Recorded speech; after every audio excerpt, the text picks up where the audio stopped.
Menentukan produk yang kita jual. Sebelum kita masuk lebih dalam ke strategi menemukan pelanggan dan memanfaatkan platform online untuk bisnis, kita mesti punya produk yang harus dijual. Sekarang kita bahas hal-hal yang bisa menjadi acuan untuk menentukan harus jualan apa secara online. Terutama kalau kita baru aja masuk ke jualan online dan perlu segera menghasilkan untung. Pertama, ukuran produk yang online friendly.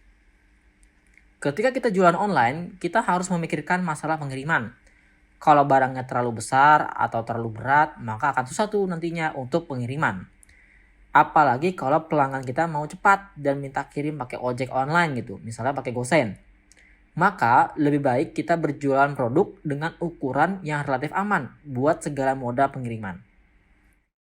Inilah maksud dari ukuran yang online friendly. Usahakan beratnya di bawah 3 kg dan setiap dimensi ukurannya nggak lebih dari 50 cm. Misal dimensi panjangnya 30 cm, lebarnya 20 cm, dan tingginya 45 cm. Jadi setiap dimensinya nggak ada yang lebih dari 50 cm. Dengan standar ukuran ini, kita nggak perlu khawatir kerepotan terkait pengiriman barangnya. Pelanggan pun bisa dengan nyaman memilih moda pengiriman sesuai kebutuhan dan kemampuan mereka. Kedua, jual sesuatu dengan harga yang easy buying. Maksudnya harga yang easy buying ini gimana? Harga yang untuk orang memutuskan beli itu nggak perlu mikir panjang. Misal, kita jualan keripik dengan harga 10.000 untuk satu buah, 25.000 untuk 3 buah. Nilai uang segitu tuh biasanya nggak membuat orang berpikir panjang untuk beli. Apalagi kalau dibarengi dengan kebutuhan lainnya yang orang nggak bakal nolak. Misal nih, di masa lagi pandemi virus, terus orang-orang pada nyariin hand sanitizer beralkohol. Kita sebenarnya cuma dagang keripik, tapi orang lagi butuhnya hand sanitizer. Ya udah, kita cari suppliernya, terus kita dagang dengan cara bundling alias paketan. Setiap beli 5 keripik seharga 50.000, gratis sebotol hand sanitizer 50 ml. Kemungkinan besar orang akan lebih beli atau lebih tertarik untuk beli. Ketiga, jual yang kita tahu siapa pembelinya. Jadi pas kita nentuin mau jualan apa, kita harus udah tahu siapa pembelinya, alias target pasarnya. Kita bisa jawab ini lewat dua pilihan strategi. Yakni, pertama, kita lihat opsi produk yang udah pasti bisa kita produksi atau kita tahu suppliernya.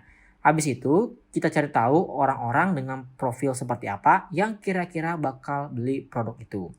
Atau kedua, dari target pasar yang udah kita kenal dan pahami banget perilakunya, produk kayak apa lagi yang mereka cari. Contoh penggunaan strategi yang pertama. Misal kita bisa produksi tas sendiri.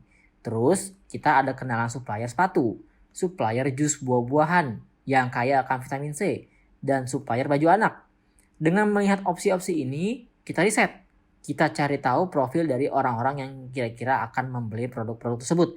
Nanti kalau kita udah tahu, kita lihat mana yang perilaku belanjanya nyaman untuk belanja secara online. Terus juga daya belinya bagus untuk mau cepat dan banyak berbelanja. Contoh penggunaan strategi yang kedua. Pakai kondisi pilihan produknya sama kayak yang di strategi pertama tadi. Yang kita lakuin adalah kita cari tahu di media sosial atau di Google di antara pilihan produk tadi, mana yang lagi dicari-cari orang dan mereka bakal cepat beli. Misal dalam kondisi lagi pandemi virus dan orang perlu vitamin C, kita bisa jualin jus buah-buahan tuh.